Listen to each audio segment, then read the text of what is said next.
부처님이 세상에 출현하기 어렵고 사람으로 태어나기 어렵고 또 태어나더라도 불법성 삼보에 대한 믿음과 나의 업에 대한 이러한 확신을 갖기가 어렵고 그런 확신을 갖더라도 자기가 그렇게 살아가는 수행자의 삶을 선택하기가 어렵고 수행자로 산다고 하더라도 자기를 이 해탈열반으로 일깨워줄, 인도해줄 바른 가르침을 만나기 어렵다. 이런 말씀이 우리 불교에 전해오고 있습니다. 우리는 어쨌든 지금 그 중에서 너무나 힘들다고 하는 사람으로 태어났어요. 그리고 부처님의 가르침이 세상에 존재하는 시간에 태어났습니다. 뿐만 아니라 부처님의 가르침이 실천되는 이 현실 속에서 부처님의 가르침이 실천되는 이 공간, 그것이 사찰이죠. 그래서 우리가 지금 사찰에 와서 부처님은 어떤 말씀을 하셨는가를 같이 공부하고 있는 거예요. 그러니까 우리의 이 인연은 너무나 특별하고 고귀한 인연이라고 할 수 있겠습니다. 그래서 이제 전생에 연등 부처님의 수기를 받은 이 수메다 선의 바라무는 어떻게 하면 부처님이 될 수 있을까 이렇게 이제 생각을 해봐요. 곰곰이 생각을 해보니까 부처님이 된다라고 하는 것은 정말로 특별한 일이다. 내가 왜 부처님이 되어야 되는가에 관해서 이 수메다 선의 바라문이 마음을 일으키거든요. 자신의 능력을 잘 알고 보는 한 대장부로서 혼자서만 열반으로 건너가는 것이 무슨 이익이 있겠는가. 일체지라고 하는 정등각을 이루고 나서 천신과 함께 많은 이들을 열반으로 건너가게 하리라. 나 스스로 사성제를 깨달은 뒤 다른 제도 가능한 중생들도 깨닫게 하리라. 나 스스로 윤회의 고통에서 벗어난 뒤 다른 제도 가능한 중생들도 벗어나게 하리라. 나 스스로 윤회의 저 언덕인 열반으로 건너간 뒤 다른 제도 가능한 중생들도 건너가게 하리라. 이런 강렬한 자기 바람, 이걸 서원이라고 그러죠. 이 서원을 일으키는 것을 발원이라고 합니다. 그래서 그런 발언을 하고 나서 어떻게 하면은 이 부처님이 될 수 있을까? 한량없는 중생을 구제하는 이 실천을 할 수 있을까를 곰곰 생각해 보니까 이거는 보통의 방법으로 되는 게 아니다. 이것은 모든 분야에서 완성을 이뤄내야 되는 일이다. 그래서 그 완성을 이루는 일, 저쪽으로 건너가는 이 동네에서 머무는 것이 아니라 이상으로 생각하는 저쪽으로 건너가는 것, 그것을 바라미타라고 하죠. 그래서 우리는 그걸 한문으로 줄여서 바라밀 이렇게 얘기하잖아요. 그래서 부처님이 되기 위해서는 바라밀을 행해야 되겠다.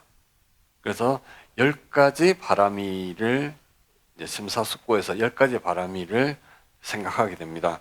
보시바라밀, 지게바라밀, 출리바라밀, 지혜바라밀, 정진, 인욕, 진실, 결정, 자애, 평정이라고 하는 10가지 바라밀을 떠올리게 됩니다. 물론 이것은 이제 남방불교에서 전해지는 10가지 바라밀이에요.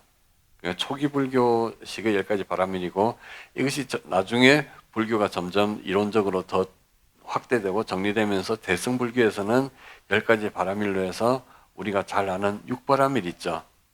6바라밀에다가 방편, 원, 력, 지 이렇게 해서 10가지 바라밀을 얘기하게 됩니다.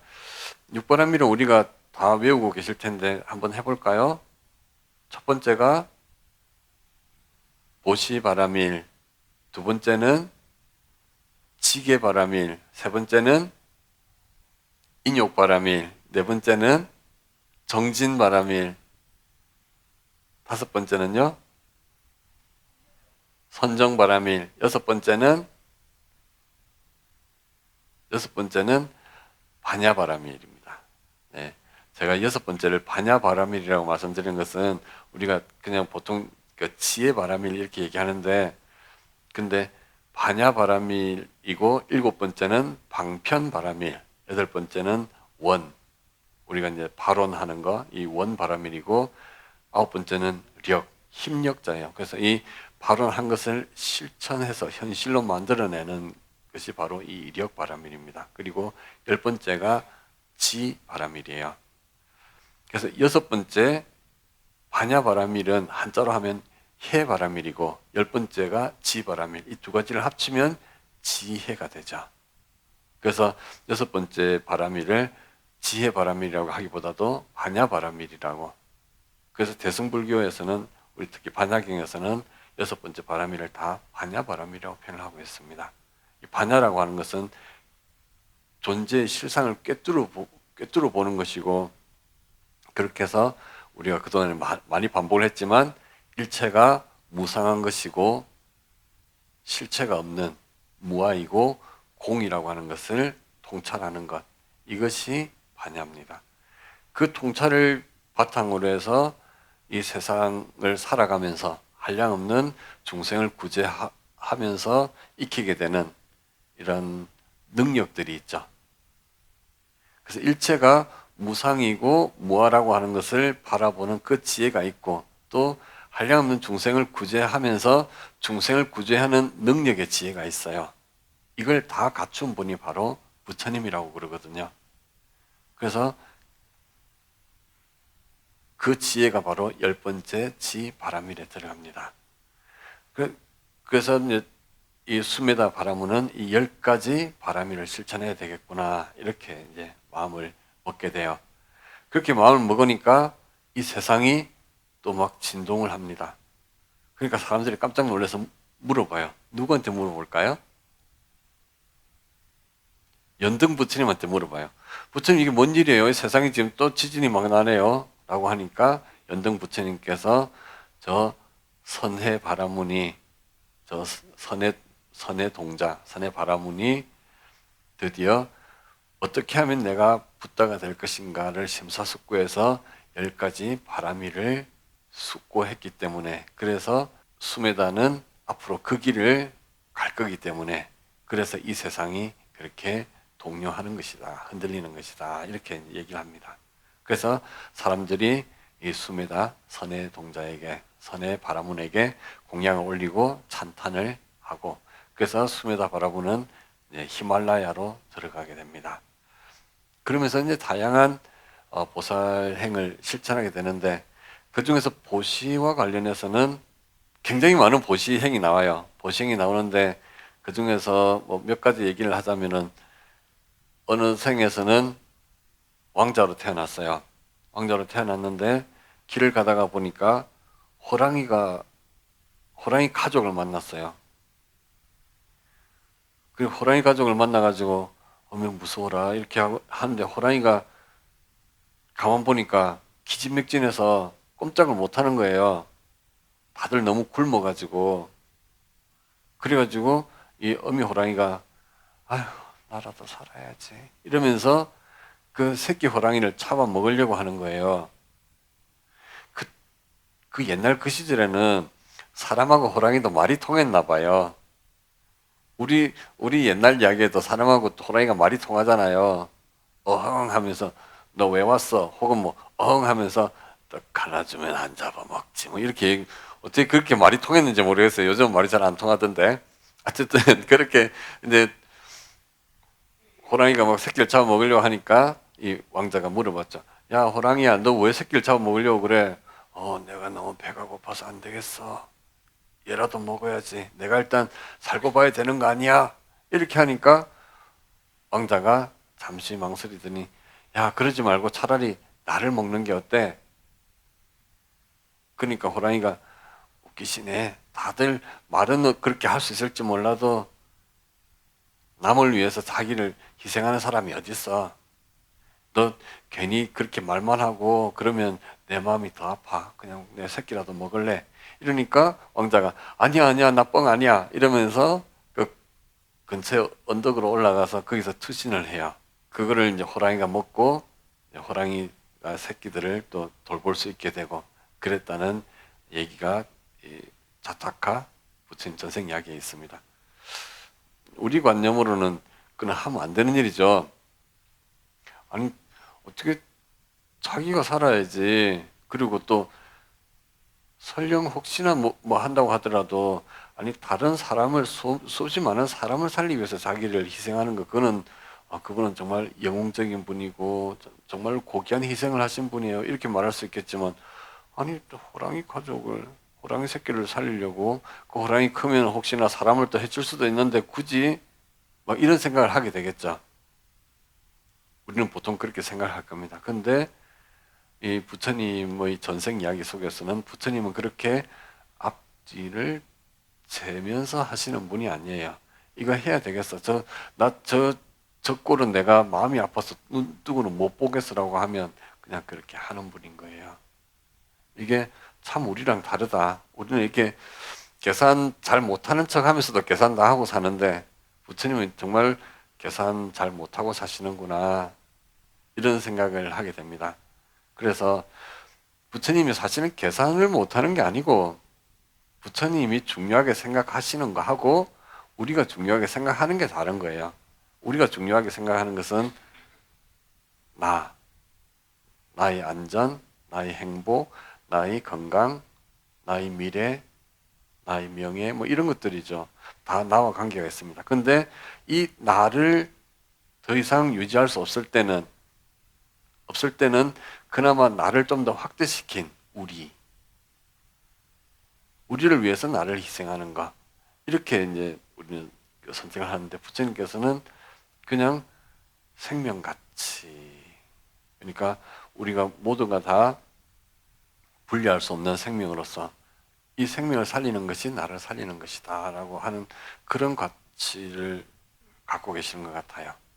그래서 기꺼이 한 몸을 던집니다. 또 그렇게 한 몸을 던지는 그 결정의 바탕에는 삶은 계속된다라는 거예요.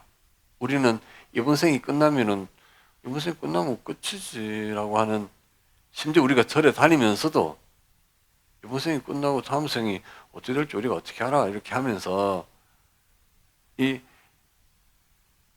우리가 짓는 업이 다음 생을 만들어 간다라고 하는 여기에 대한 확신이 없어요. 흔들려요. 그리고 뭐 우리가 절에서는 그렇게 배웠지만 과학에서는 윤회 같은 거 그런 거 얘기 안 하는데 뭐 이렇게도 생각한단 말이죠. 근데 부처님께서는 내가 만드는 세상, 내가 만드는 삶은 이거는 나를 해체하기 전까지는 계속된다. 그렇기 때문에 금생에 내가 이렇게 죽는다고 해서 이것이 끝이 아니다. 그래서 끊임없는 생애를 계속 살아가면서 끊임없이 공덕을 쌓아가는 이런 실천을 하셨던 거예요. 그리고 그런 것을 이제 그 당시의 이야기를 다 결합시켜서 우리에게 이제 전해준 것이 자타카라고 하는 부처님의 전생 이야기입니다. 오늘은 부처님 과거 생 중에서 특히 이제 보시와 관련된 보시 바라밀과 관련된 말씀을 좀 드렸는데 부처님께서는 이 바라밀을 세 단계로 설정을 합니다. 그래서 누구나 할 수 있는 단계, 누구나 좀 마음만 크게 내면 할 수 있는 단계의 바라밀, 그리고 자기 몸을 내줘야 되는 정도의 바라밀. 정말로 이거는 큰 결심을 하지 않고서는 할 수 없는 이런 실천. 세 번째는 자기 온 존재를 바치는 실천. 이 세 단계로 구분해서 각각을 이것이 완전하게 자기 삶이 되도록 이렇게 완성해 가거든요. 그래서 부처님 보시행 중에도 보면 자기 목숨을 던지는 보시행이 여러 번 나오고 있습니다. 우리는 손에 가시만 찔려도 정말 아파서 못 참는데 자기 목숨을 다른 이들을 위해서 헌신한다는 것은 정말로 쉬운 일일 수가 없죠. 근데 부처님께서 그것을 결심하고 한다는 것, 부처님 앞에서 한 생이라고 하는 것은 한량없이 가벼울 수가 있다. 다른 생명을 살리기 위해서는. 그러면서 내 한 사람의 가치가 아니라 함께하는 이 모든 가치를 더 올리는 것. 이것이 부처님이 만들어가는 세상 아니겠나 이런 생각이 듭니다. 요즘 세상에 전쟁도 많고 막 정말 그러다 보니까 우리 세상에서 요즘 워낙에 많은 말이 각자도생이라는 말이죠. 각자도생이라는 말은 우리가 부처님의 가치관하고는 정말 어울리지 않는 가치관입니다. 부처님께서는 함께 서로 긍정적인 관계를 맺어가면서 함께 살아가는 것을 추구하신 분이고, 그리고 부처님이 되기 이전에도 한량없는 생애를 그렇게 사셨던 분입니다. 그래서 우리는 부처님 오신 날을 앞두고 우리가 지금 너무 각자도생이라는 말에 꽂혀서 내 옆에 있는 사람을 안 보고 있는 거 아닌가? 혹시 내 옆에 있는 사람이 나한테 좀 도와달라고 차마 말은 못하고 그냥 바라보고 있지는 않은지, 그거 한번 좀 챙겨보면 좋겠습니다. 나도 그렇고 내 주변에 있는 사람도 그렇고, 저 대지와 손톱 위에 올려진 이 흙이 비교할 수 없이 이 드문 것처럼 우리가 다 그렇게 비교할 수 없이 드물게 세상에 존재하는 이런 가치를 갖고 있으니까, 이 가치가 큰 가치를 가진 사람들끼리 그 가치를 더 높이는 것, 이것은 함께 도우면서 살아가는 거 아니겠나 싶습니다. 그게 우리가 불자로서 더 멋지게 사는 길이겠다는 생각이 들어요. 오늘 여기까지 말씀드리겠습니다.